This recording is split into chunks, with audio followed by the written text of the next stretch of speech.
Today, Robinhood shares worth nearly $500 million get seized in the FTX case. Bankruptcy teams in the U.S. and Bahamas agree to work together on the recovery efforts of FTX assets. And George Kaloudis with CoinDesk digs deep into some research outlining last year's crypto progress.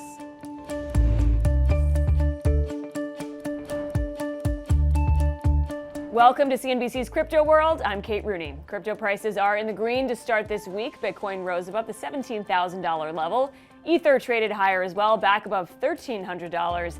And Solana soared a whopping 22%. That's all as of noon Eastern. Okay, let's talk about some of the top stories. First, the SEC and the Department of Justice's Eastern District of New York are reportedly looking into transfers between Digital Currency Group and its Genesis subsidiary. Citing people familiar with the matter, Bloomberg reporting that prosecutors have requested interviews and documents from Genesis and DCG, and that the SEC also seems to be in the early stages of its own investigation. The report indicated that Genesis and DCG have not been accused of wrongdoing. We reached out to both agencies, and an SEC spokesperson told us that the commission, quote, does not comment on the existence or non-existence of a possible investigation. A spokesperson from the DOJ's Eastern District of New York said no comment. A Genesis spokesperson, meanwhile, told us, quote, while we do not comment on specific legal or regulatory matters, Genesis maintains regular dialogue and cooperates with relevant regulators and authorities when it receives inquiries. DCG told us that it has a, quote, strong culture of integrity and has always conducted its business lawfully. The group added that DCG has, quote, no knowledge of or reason to believe that there is an investigation into the company. The lending arm of Genesis was hit hard by FTX's sudden collapse and halted customer withdrawals. The freeze is still in place. DCG has reportedly said that it has not been impacted from the issues at Genesis. Next, the Robinhood shares linked to FTX and worth nearly $500 million have now been seized by the Department of Justice. That's according to this court document filed late on Friday. The DOJ confiscated more than 55 million shares owned by Sam Bankman-Fried and his FTX co-founder, Gary Wang, through a holding company, writing in court docs that, quote, the seized assets constitute property involved in violations of crimes including wire fraud and money laundering. SBF was charged last month with those crimes and others. He pleaded not guilty last week. Wang did plead guilty for his involvement and is cooperating with prosecutors. Last week, SBF argued that he should keep control of the Robinhood shares, disputing a claim by the bankrupt exchange he used to run. According to court filings, 3 parties have now tried to get control of those shares, including bankrupt crypto lender BlockFi, an FTX creditor, and Bankman-Fried himself, who indicated he wanted to use those shares to cover the cost of his legal bills. In this court document filed last month, FTX argued the shares should be frozen until they can be divvied up fairly among creditors. SBF rejected that idea in his filing late last week, arguing that he and Wang legitimately bought the stock using money borrowed from FTX's trading arm, Alameda Research. Last up, the FTX bankruptcy team in the U.S. has agreed to work with the liquidators in the Bahamas, where the crypto exchange was based. That's according to a joint statement put out on Friday, where the two sides said that they will work together to share information, secure property, and coordinate litigation against third parties. Competing bankruptcies were filed in the two regions, putting the bankruptcy team in the U.S. and Bahamian officials at odds since FTX's collapse in November.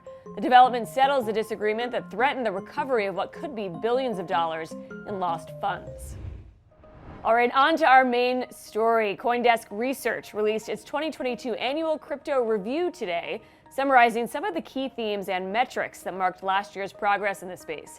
Crypto World's Jordan Smith spoke with George Kaloudis, a research analyst with CoinDesk, about the report's findings and how the FTX collapse impacted markets. All right, let's start pretty high level here. CoinDesk put out this review for 2022. Walk me through the biggest takeaways for markets and for the industry broadly. Yeah, from a markets perspective, we followed up a 2019, a 2020, and a 2021, where it was basically up and to the right with a slow grind down. And it's sort of a sad thing to see, right? Everyone in crypto thought they were a genius. Anything you bought went up and to the right. But that's, sort of the tale that people tell for any market for the past, since 2016, probably. Equity markets have been in a bull market for a long time. Bitcoin and all other assets kind of followed the same thing. And this year it changed and interest rates started going up. People got a little skittish, started moving towards these less risky assets. Bitcoin and everything else was lumped in as a risk on asset. So it sort of made sense that there was a big sell-off. Not to mention there was a lot of noise from a regulatory perspective. Everyone knows about FTX. Everyone knows about what fewer people know about is probably 3 Arrows Capital and how that maybe was a predecessor towards a credit crypto wind down. And yeah. I want to focus on Bitcoin for just a second. You mentioned in the report that Bitcoin's correlation to macro assets is an unfinished story. Can you talk about what that correlation looked like in 2022 and why you say it remains unfinished? Yeah, the reason I say it's unfinished is because in 2021, and I mean every macro asset, so gold, S&P, bonds, US dollar, was kind of sitting in this little uncorrelated range between, the 0.2 and negative 0.2. And then this year happened and we saw the stories, right? Everything, the stock market was correlated to Bitcoin. Bitcoin is correlated to the stock market. If stocks went up, you could bet that Bitcoin is going up. Bitcoin's going up, stocks probably go up. The reason it's unfinished story is because we went from last year of, this is a big, great inflation hedge. Nothing's correlated to it. It's a macro asset like nothing else. And then now it kind of just looks like a stock. So it is an unfinished story because we're not quite sure which way it's going to go. Bitcoin is still a very young asset, right? It's hardly a teenager.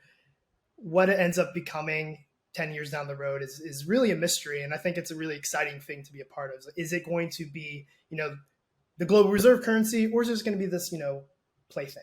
We're in 2023 now, but a lot of the stories that were driving Bitcoin prices in 2022 are still around. We still have high inflation. We still have uncertainty in the crypto industry around a lot of the bankruptcies.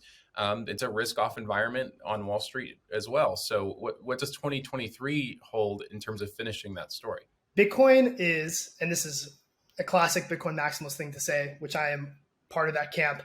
Bitcoin's a technology and it's going to start changing, and there's going to be a lot of things that crop up in the next couple months. Is the Lightning Network going to be the thing that pushes Bitcoin forward, or is Bitcoin even a viable thing, right? Is it possible to have a base layer that only has 7 transactions per second? Maybe. I'm not quite sure. I'm not one to speculate on what price is going to do, but I know one thing is that Bitcoin is going to keep chugging along. TikTok, next block. ETH was performing worse than Bitcoin last year, but it had a pretty major upgrade. I mean, we got the merge. Can you explain how the investment strategy around Ethereum shifted at the end of 2022 in the wake of that event? Yeah, and I was one of those people that thought the merge, there was no way the merge was going to happen, right? It is such a big undertaking for something that is generally decentralized for everyone to say, okay, let's completely change the way this consensus mechanism works. I'm also in the camp of, I don't think that there is appetite in the long term for more than one proof of work blockchain. So I think Bitcoin fits the bill for being the proof of work blockchain of the future, but Ethereum moved to proof of stake. So it's sort of changing its direction, in my opinion.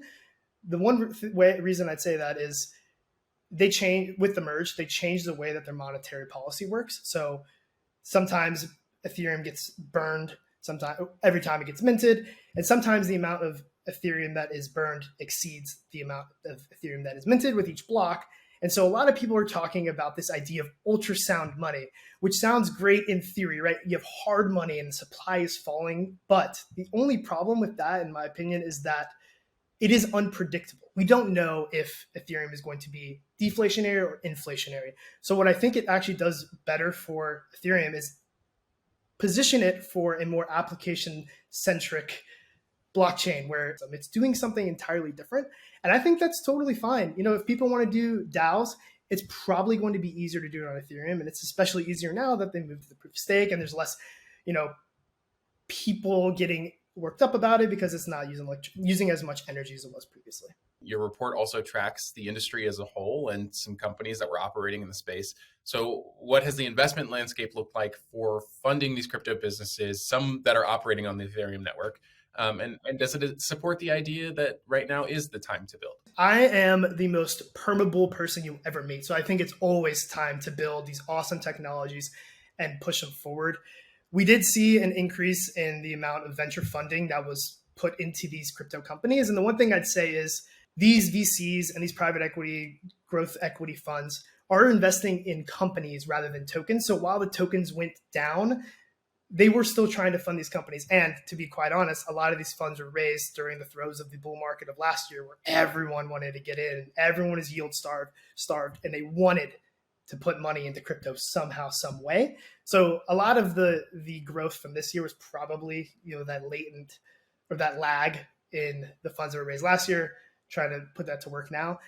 The other thing I'd say, and this is more of like a philosophical thing, if you really liked crypto at a $2 trillion market cap, why wouldn't you love it at 800 billion? Why not at 400 billion, right? If you truly do believe in crypto and you want to put money to work in that and you want to make some yield, makes sense to me. I'm not surprised necessarily to see VC still putting money to work. You make the point at the end of this report that 2022's biggest story was the crypto credit crisis and this fall of the financialization of everything. And maybe that's not exactly healthy for the industry.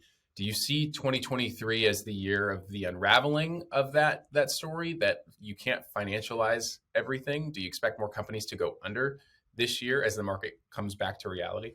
There are many things at work here. On one hand, I do think that almost all crypto projects, and I do mean almost all, are complete vaporware and there's actually no product there. I mean, we just saw something, and I'm not here to criticize meme tokens because I think they're really fun to think about and how value is very subjective. But Bonk, what is Bonk, right? That's a Solana token that just randomly went up 1,000%. That's just outrageous. And I don't think that exists in a regular world, right? We talk about financialization of everything. That was really enabled, and I'm getting more macro here, enabled by zero rates. We had zero rates since the end of the great financial crisis, right? A lot of people were looking for yield some way, somehow. So I think that is what predicated the world where we had Three Arrows Capital able to take on, and Three Arrows Capital is not the only one who did this, but a lot of crypto firms who knew about this GBTC premium and a way to arbitrage that. And they were able to get debt at a cheaper value than that premium spread. They were just racking up the debt. Once that premium switched to a discount, things started unraveling a little bit. I do think after this, there's going to be, a couple more bankruptcies here and there, maybe some mining companies, maybe there'll be restructuring there, maybe some M&A. There shouldn't be a situation, probably in most industries, where we are going to get this crazy amount of effective leverage in the system. When interest rates go up, the people who are giving out money aren't going to be as excited to give out money. And God, they're not going to be that excited. All right, that's it for Crypto World today, but we'll be back again tomorrow with a lot more. We'll see you then.